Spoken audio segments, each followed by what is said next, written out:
어서와 이런 예언은 처음이지 라는 제목으로 일주일 동안 저희가 예언 세미나를 같이 갖도록 하겠습니다. 오늘은 첫째 날 내 인생에 임한 첫 번째 예언, 제 경험에 임한 첫 번째 예언을 살펴보면서 오늘 제가 또 우리가 이 자리에 있는 이유를 함께 살펴보도록 하겠습니다. 먼저 우리 주제 성경절을 같이 읽도록 하겠습니다. 베드로후서 1장 19절입니다.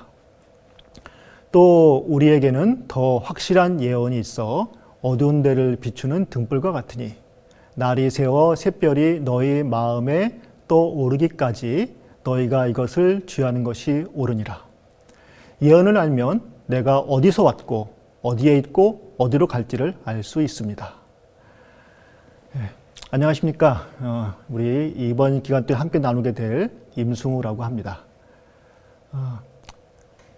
요즘 저희가 여가 시간에 가장 많이 하는 것 중에 하나가 모바일 동영상을 시청하는 것입니다. 2019년 한 조사에 따르면 한 사람이 하루 평균 166.5분을 모바일 동영상을 시청하는 데 보낸다는 통계가 있습니다. 제가 보기에도 제 주변 사람들도 유튜브를 많이 보시는 것 같습니다. 근데 여기서 한 가지 질문을 함께 드리겠습니다. 저와 제 아내가 동시에 유튜브를 같이 본다면, 그리고 보려고 클릭을 한다면 첫 번째 뜨는 화면이 같을까요? 다를까요? 제 화면과 우리 아내의 화면이 같을까요? 다를까라는 그런 질문입니다. 여러분이 아시다시피 정답은 다르다입니다. 그리고 또 좀 뒤에 제가 유튜브를 1시간 정도 본 다음에 다시 다른 일을 하다가 다시 그걸 시청한다면 첫 번째 화면이 다시 똑같은 것 뜰까요? 다른 화면이 뜰까요? 여러분이 아시는 것처럼 다른 화면이 뜨는 것을 다 아실 것입니다. 그 이유는 우리가 모두 아는 것처럼 바로 알고리즘 때문입니다. 알고리즘이라는 말은 정의하기가 어렵지만 그것은 많은 데이터를 입력해서 그 데이터에 기반해서 식을 만들어서 필요한 자료를 출력하는 것을 의미합니다. 거기서 중요한 것은 바로 데이터입니다. 많은 데이터를 가지고 있을수록 필요로 하는 자료를 얻기 쉽습니다. 빅데이터란 기존 데이터 관리 도구의 능력을 넘어서는 대량의 수십 테라바이트에 이르는 대량의 정형 또는 심지어 데이터베이스 형태가 아닌 비정형의 데이터 집합조차 포함하는 데이터로부터 가치를 추출하고 결과를 분석하는 기술을 말합니다. 다시 말해서 데이터베이스 등 기존의 데이터 처리 응용 소프트웨어를 다 수집해서 수집, 저장, 분석 해서 처리하기 어려울 정도의 방대한 양의 데이터를 빅데이터로 합니다. 그래서 지금은 빅데이터가 우리의 여가 시간뿐 아니라 자율 자동차, 우리 구글에서 하시는 거 아시죠? 혁신적인 의료 기술 개발, 선거운동 등 우리 사회에 많은 변화를 불러일으키고 있습니다. 그리고 그 빅데이터에 기반해서 AI, 즉 인공지능이 개발되고 있습니다. 이 기술은 앞으로도 우리에게 엄청난 영향을 줄 것입니다. 그런데 그 빅데이터만 있으면 우리의 미래는 알아서 결정될까요? 우리가 주목해야 될 빅데이터의 특성 중 중요한 하나가 가변성입니다. 즉 변한다는 것입니다. 다시 말해서 입력되는 데이터에 따라 계속 출력되는 결과물이 달라진다는 것입니다. 예를 한번 들어보겠습니다. 금년 겨울에 우리 온 세계가 열광하는 축구 월드컵이 열립니다. 여러분은 우승 후보로 누구를 뽑겠습니까? 스페인, 독일, 프랑스, 브라질, 아르헨티나 등등 그런 나라들이 떠올릴 것입니다. 그러나 실제로 이 예상은 그들이 경기를 한 경기 한 경기 할 때마다 변할 것입니다. 이것을 우리의 삶에 한번 대입해 보겠습니다. 어떤 일이 생길까요? 분명 제가 지금까지 살아온 길이 앞으로의 길에 영향을 미칠 것입니다.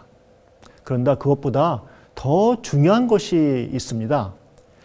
제가 인생을 바라보면서 그래, 내가 이렇게 살아왔으니 별 수 없지 라고 하는 것과 아니야, 지금까지는 그랬지만 이제부터라도 나는 다르게 살 거야 라고 결심하는 것과는 엄청난 차이가 있다는 것을 우리 모두는 알고 있습니다. 그렇습니다. 우리가 한 주 동안 함께 공부할 예언은 우리를 다시 돌아보고 내 인생을, 저희의 인생을 새롭게 해석해 줄 것입니다. 더 나아가서 새로운 전망과 결심과 새로운 인생을 우리에게 제공해 줄 것입니다. 제가 고등학교 1학년 때였습니다. 사춘기가 되어서인지 몰라도 문득 왜 나는 살고 있지? 라는 생각이 들었습니다. 고등학교 다니고 대학교 다니고 그 다음에 취직하고 결혼하고 애 낳고 그러다가 결국은 죽을 텐데 지금 나는 무엇을 왜 하고 있는 것이지? 라는 생각이 들었습니다. 그러다가 창문을 이렇게 통해서 바깥을 바라보다가 골목길을 보다가 한 여학생이 성경책을 들고 가는 것을 보았습니다.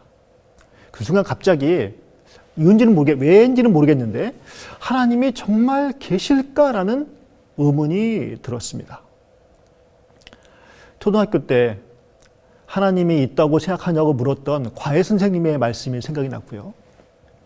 요셉 이야기를 들려주었던 초등학교 6학년 담임 선생님의 이야기도 기억에 났습니다.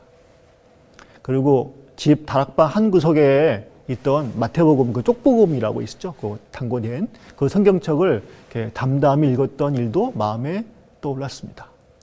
왜 갑자기 그때 그런 생각이 저한테 들었을까요? 지금의 빅데이터가 있다면, 그때 항상 있다면 그 설명일 수 있을까요?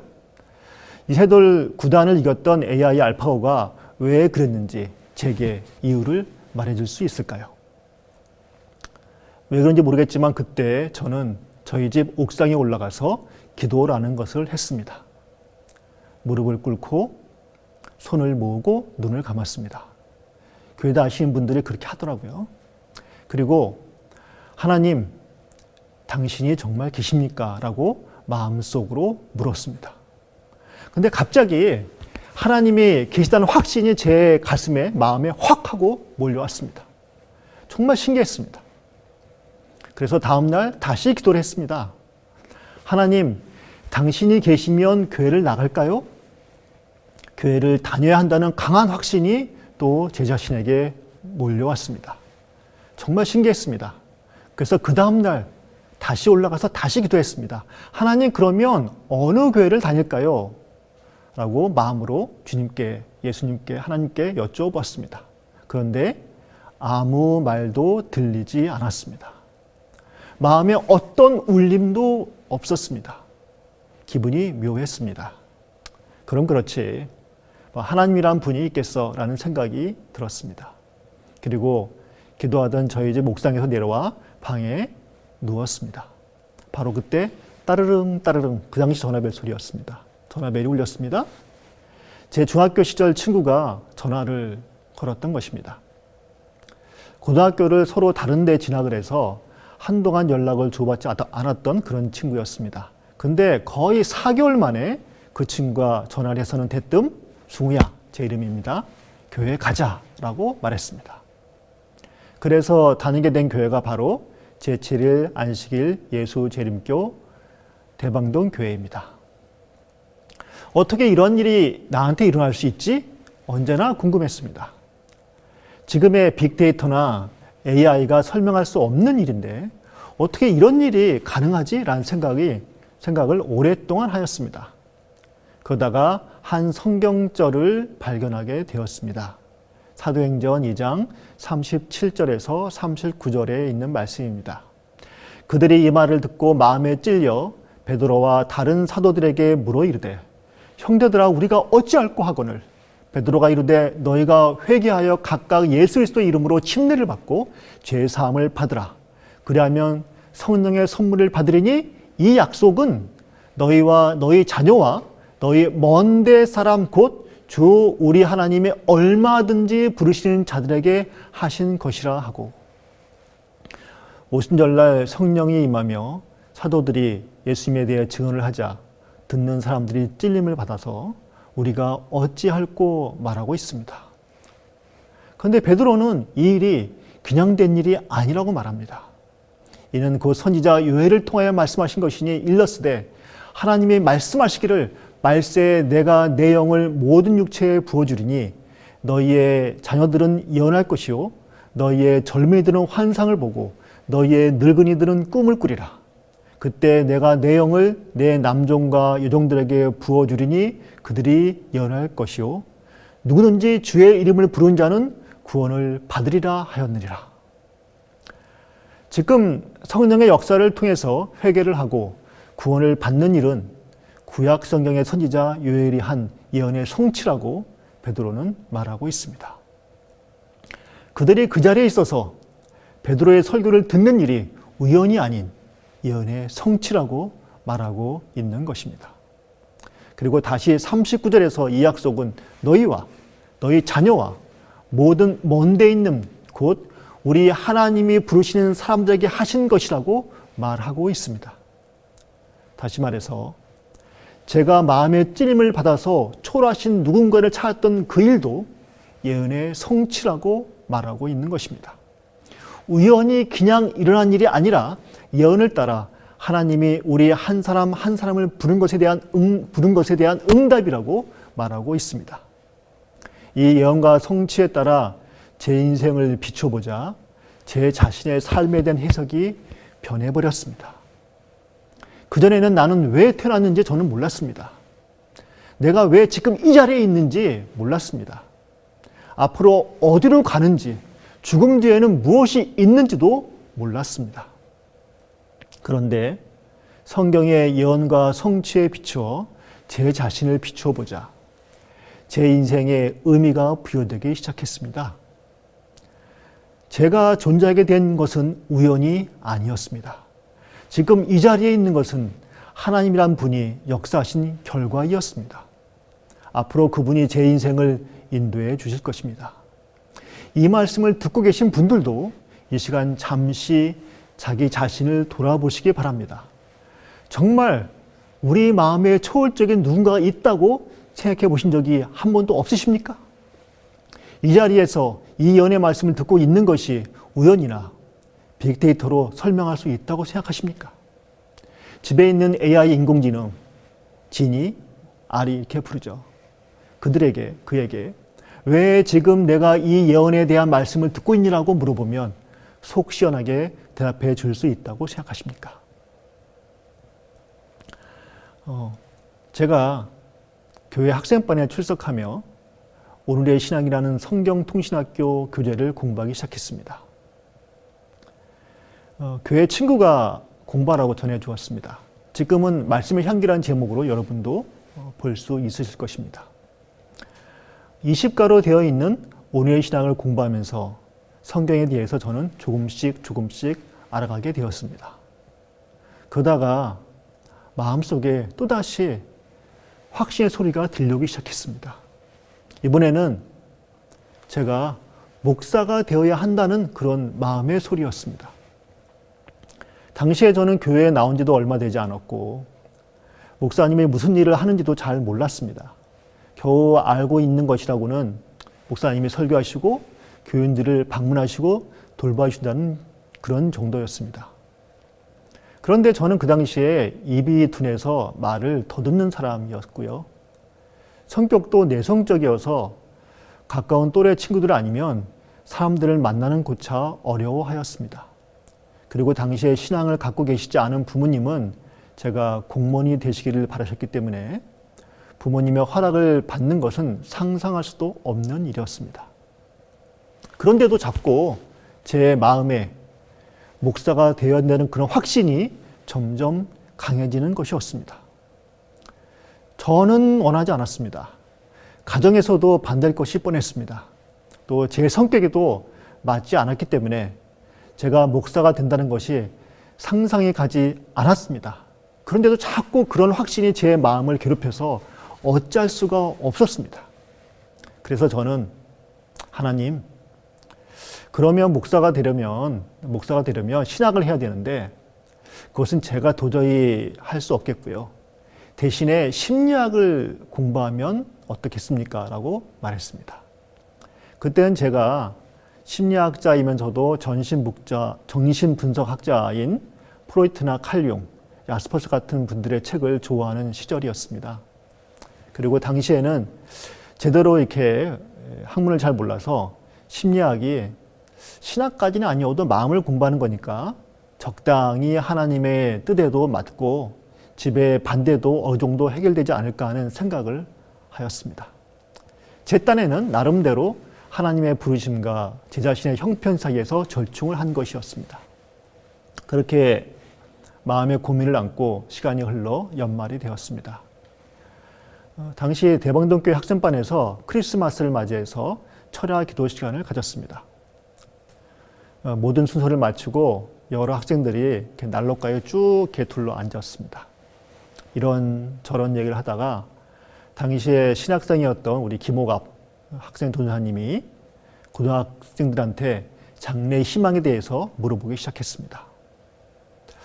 아무에게도 말하지 못할 고민을 안고 있던 저는 제 순서가 다가오는 것이 정말 두려웠습니다.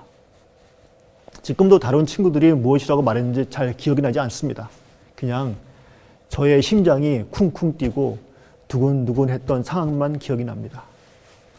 마침내 제 차례가 되었습니다. 전사님이 저에게 승호야, 너는 대학에 가서 무엇을 공부하고 싶니? 저는 심리학을 공부할 겁니다. 제가 이 대답을 하자마자 전도사님이 제게 다시 말했습니다. 승우야, 심리학을 공부하려면 차라리 신학을 공부해라. 저는 지금도 그 말을 기억합니다. 전도사님의 입술에서 나온 말은 저에게는 하나님의 말씀이었습니다. 그것은 제 마음속에 들렸던 그 음성이 거짓이 아니라는 증거이었습니다. 저는 그때부터 제가 목사로 부르심을 받았다고 인정을 하였고 그 길을 걷게 되었습니다. 성경을 보면 하나님의 부르심을 받은 많은 사람들이 나옵니다.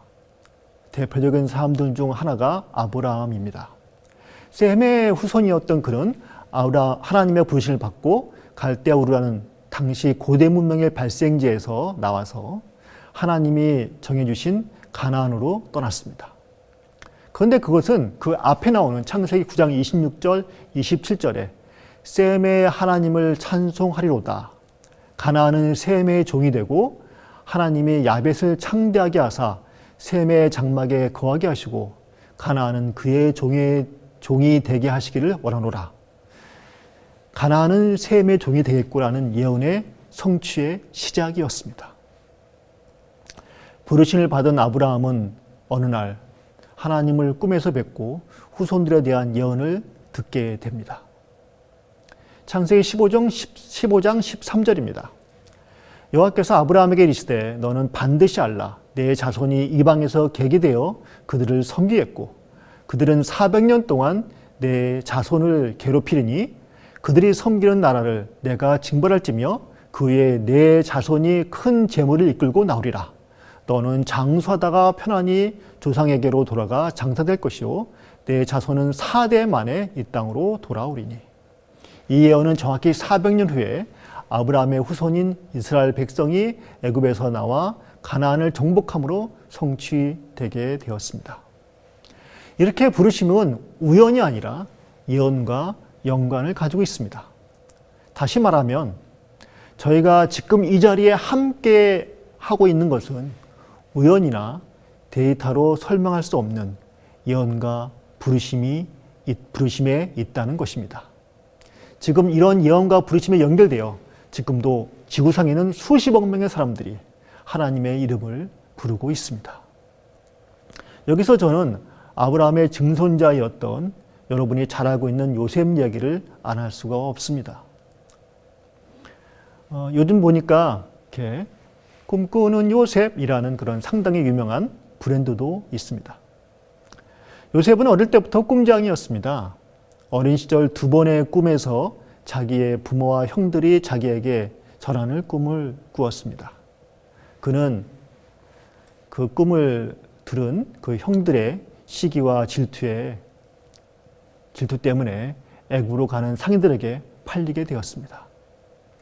요셉은 애굽에서 종노릇하다가 감옥에도 갔다가 꿈을 잘 해석해서 당시의 최강국 애굽의 총리가 되는 인생 역전을 이루어 버립니다. 그리고 몇 년 뒤에 애굽의 총리가 되어서 자기를 판 형제들을 만납니다. 제가 요셉이라면 그 형들을 보았을 때 어떻게 했을까요? 여러분이 요셉이라면 자기를 죽이려고 하다가 돈을 받고 팔아버린 형들을 어떻게 대하시겠습니까? 저는 그 형들에게 복수를 하거나 아니면 그냥 아예 모른 척 했을 것 같습니다. 그런데 그 뒤에 용서를 비는 형들에게 그는 이렇게 말합니다. 당신들이 나를 이곳에 팔았다고 해서 근심하지 마소서. 한탄하지 마소서. 하나님이 생명을 구원하시려고 나를 당신들보다 먼저 보내셨나이다. 하나님이 큰 구원으로 당신들의 생명을 보존하시려고 당신들의 후손을 세상에 두시려고 나를 당신들보다 먼저 보내셨나니 그런즉 나를 이르러 보내신 이는 당신들이 아니요 하나님이시라. 창세기 45장 5절, 7절, 8절에 있는 말씀입니다. 요셉이 어떻게 이렇게 말할 수 있었겠습니까? 그가 착하고 성인 군자라서 그렇게 말할 수 있었을까요? 그는 하나님을 언급하고 있습니다. 그는 애굽으로 보내신 이는 형들이 아니라 하나님이라고 말하고 있습니다. 분명히 그를 판 것은 형들인데 하나님이 그를 보내셨다고 말하고 있습니다. 그것은 요셉이 그의 증조 할아버지인 아브라함의 예언, 아까 우리가 봤던 그 예언을 알았다는 것을 의미합니다. 바로 그 예언으로 자신의 인생을, 자신이 애굽에 끌려왔던 그 이유를 해석했다는 것을 의미합니다. 그는 하나님의 예언으로 자신의 인생을 돌아보았기에 형제들에게 복수하지 않고 예언에 따라 형제들과 함께 구약성경에 나오는 이스라엘 공동체를 구성한 일에 자신의 삶을 바칠 수 있었던 것입니다. 이렇게 예언으로 우리의 인생을 돌아보면 지금까지의 우리의 삶에 대한 이해가 바뀌어 버린 것을 알게 됩니다. 그리고 앞으로의 인생을 어떻게 살게 될지도 변하게 될 것입니다. 제가 이렇게 목사로서 부르심을 받았다고 해서 바로 그 일이 이루어지지는 않았습니다. 그 뒤 여러 우여곡절을 겪고 삼육대학 신학과를 졸업하였습니다. 드디어 전도사가 되어서 부산의 한 교회의 부목사로 일하게 되었습니다. 그 당시에도 여전히 저는 성격이 내성적이었고요. 말이 둔한 사람이었습니다. 그래도 교회 사업을 하면서 전도사로서 전도 활동을 주관하고 침례식을 준비하게 되었습니다. 당시에 저희 교회 담임 목사님은 능력이 또 열심이 많은 그런 분이었습니다. 당시에 그렇게 크지 않은 교회였는데도 1년에 100명의 영혼을 침례를 주는 것, 주님께 인도하는 것이 그분의 꿈이었습니다. 저도 부목사로서 그 일에 협력해서 한 해 동안 10번의 전도회를 하고 그때마다 10명씩의 영혼을 주님께 인도하여 침례를 베풀자는 목표를 세웠습니다. 그래서 그의 첫 번째 침례식 때 담임 목사님과 저 그리고 제자훈련을 한 청년들이 수고한 결과로 10명이 예수님을 개인의 구주로 영접하고 침례를 받기로 결심하였습니다. 근데 침례식 당일에 7명만 참석을 하고요. 3명이 아무 연락도 없이 참석하지 않았습니다. 그런데 문제는 그 3명이 모두 저와 성경을 공부하고 침례를 받기로 했던 사람들이었습니다. 갑자기 저의 부르심이 흔들렸습니다. 도저히 그 자리에 있을 수가 없었습니다. 그 안식일에 저는 교회를 탈출했습니다. 부산의 해운대 그 바닷가를 돌아다니면서 저의 부족을 탓하고 주님을 원망했습니다. 자격도 없는 사람을 목회자로 불러서 왜 이런 고생을 시키고 다른 사람들까지도 어려움을 주냐고 불평을 하였습니다. 그러면서 과거에 저를 괴롭혔던 일들이 떠올랐습니다. 제가 고등학교 시절에 목사가 되겠다고 하자 당시에 순복음교회 다니던 저희 어머니께서 그 교회에서 예언의 은사를 받았다는 분에게 우리 아들이 목사가 될 수 있겠느냐라고 물어보았습니다. 그는 당신의 아들은 절대로 목사가 될 수 없다라고 말하였습니다. 저희 고모는 점쟁이에게 우리 조카가 목사가 될 수 있겠느냐라고 물어보았습니다. 그 점쟁이도 당신 조카는 절대로 목사가 될 수 없다라고 말하였습니다. 과거에 그런 일이 막 떠오르면서요, 모든 일이 만사가 허망하다는 생각이 들었습니다. 모든 것을 그냥 포기하고 부모님이 계신 서울로 돌아가야 하나라고 고민하였습니다. 서울에 가면 그분들이 거 봐라, 안 되는 일을 왜 그렇게 했냐라고 할 것만 같았습니다. 그렇게 어디로 가야 하나 하고 고민할 때 한 사람이 제게 다가왔습니다. 머리는 이렇게 스포츠 스타일로 짧게 잘랐고요. 옷차림이 이렇게 허름한 그런 사람이었습니다. 그분이 제게 다가오더니 택시 타고 가세요라고 말했습니다. 저는 택시 호객하는 사람인가? 이곳은 그런 호객하는 사람이 없는 곳인데 라고 생각하며 한쪽으로 이렇게 물러났습니다. 근데 그 사람이 저를 쫓아오면서 목사님이시죠? 라고 말했습니다. 제가 그날은 목사 되기를 그만두기로 한 날이었습니다. 근데 그 사람이 저에게 목사님이시죠? 라고 말하는 것이었습니다. 저는 놀라서 한쪽으로 더 이렇게 물러났습니다. 근데 그 사람이 집요하게 따라오면서 전도사님이시죠? 목사님 되면 사람들에게 잘해주세요 라고 말하는 것이었습니다. 제가 그 당시 전도사 2년 차 때였습니다. 지금은 이렇게 은혜 속에 간증을 하지만 그 순간에는 정말 두렵고 떨렸습니다. 그래서 저는 지나가는 택시를 이렇게 불러서 세웠습니다. 그리고 앞자리 조수석에 탔습니다.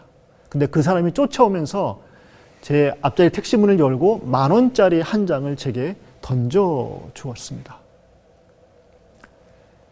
10,000원짜리 한 장을 들고 택시를 타고 제가 살던 부산 영주터널 방향으로 가면서 제 머릿속에 한 가지 생각이 스쳐 지나갔습니다.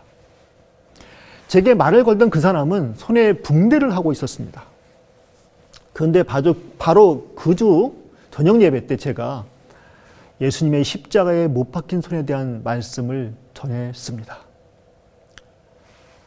그분의 붕대를 감은 손과 제가 전했던 예수님의 손의 영상이 제 머릿속에 생생하게 이렇게 겹쳐 보였습니다.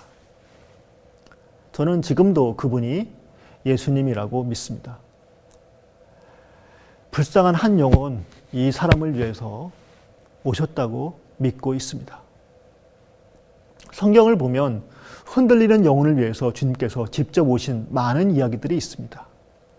기원후 1세기경 예수님의 제자 사도 요한은 힘든 상황에 처해 있었습니다. 그는 도미시안 황제의 핍박을 받아서 기름 가마 속에 들어가게 되었습니다. 그런데 펄펄 끓는 기름 가마에서도 사도 요한이 죽지 않자 황제는 그를 멀리 지중해에서 터키 인근에 있는 반모섬에 그를 유배해 보냈습니다. 사도들은 모두 순교하고 사도 요한만 남아있던 때였습니다. 그리고 그도 이제 나이 먹고 죽을 위기에 처했으며 섬에 갇혀서 아무것도 할 수 없는 그런 처지 상황이 되었습니다. 그때 예수님이 그를 직접 방문해 주셨습니다. 요한계시록 1장 9절과 10절입니다. 나 요한은 너희 형제요 예수의 환난과 나라와 참음에 동참하는 자라. 하나님의 말씀과 예수를 증언함으로 말미암아 반모라 하는 섬에 있었더니 주의 날에 내가 성령에 감동되어 내 뒤에 나는 나팔 소리와 같은 큰 음성을 들으니 11절에서 13절도 읽겠습니다. 이르되 내가 보는 것을 두루마기에 써서 에베소, 서머나, 버가모, 두아디라, 사데, 빌라델비아, 라오디게아 등 7교회에 보내라 하시기로 몸을 돌이켜 나에게 말한 음성을 알아보려고 돌이킬 때에 7 금촛대를 보았는데 촛대 사이에 인자 같은 이가 발에 끌리는 옷을 입고 가슴에 금띠를 띠고 인자 같은 이는 18절에 자신이 내가 전에 죽었는데 이제 살아있어 사망과 음부 열쇠를 가졌다고 말씀하시는 것으로 보아 분명히 예수님을 말합니다. 그분은 그곳에서 사도 요한을 만나 예언서인 요한계시록을 기록하여 지금 여러분과 제가 예언을 공부할 수 있게 도와주셨습니다. 또 그 예언을 통해 우리가 어디서 와서 지금 어디에 있고 앞으로 어디로 가고 있는지를 가르쳐 주셨습니다. 저는 이런 예수님을 사랑합니다. 여러분이 저라면 정말 사랑할 수밖에 없지 않겠습니까? 예수님은 예언이라는 말만 하시는 분이 아니라 예언을 듣고 살아가는 사람들에게 직접 오셔서 말씀해 주시고 용기도 주시고 살 길도 보여주시는 분입니다. 성경의 예언은 이런 이야기로 가득 차 있습니다. 저희는 한 주간 동안 이런 수많은 이야기의 한 부분을 살펴보게 될 것입니다. 더 많은 부분은 여러분이 만나는 각 교회 목사님께서 잘 가르쳐 주시라고 믿습니다. 단지 저는 이 시간 우리의 과거, 현재, 미래를 아시는 예수님을 제가 아는 대로, 경험한 대로 여러분에게 알려드리기를 원합니다. 그리고 여러분도 저처럼 좋으신 예수님을 만나고 사랑하게 되고 여러분의 인생을 예언에 따라 새롭게 해석하는 시간을 갖게 되길 간절히 소망합니다. 그렇게 되면 여러분에게 새로운 삶과 새로운 삶의 의미가 새롭게 펼쳐질 것입니다. 감사합니다. 하늘에 계신 우리 아버지, 오늘 이 시간 연약한 종의 말씀을 통해 성경의 예언이 우리에게 어떤 의미가 있는지를 가르쳐 주셔서 감사합니다. 오늘 이 말씀을 듣는 모든 분이 우연이 아니라 주님의 인도하심 가운데 이 자리에 있게 하심에 감사를 드립니다. 저희를 도와주시고 함께하는 모든 분들을 도와주시옵소서. 예수님의 이름으로 감사하며 기도합니다. 아멘.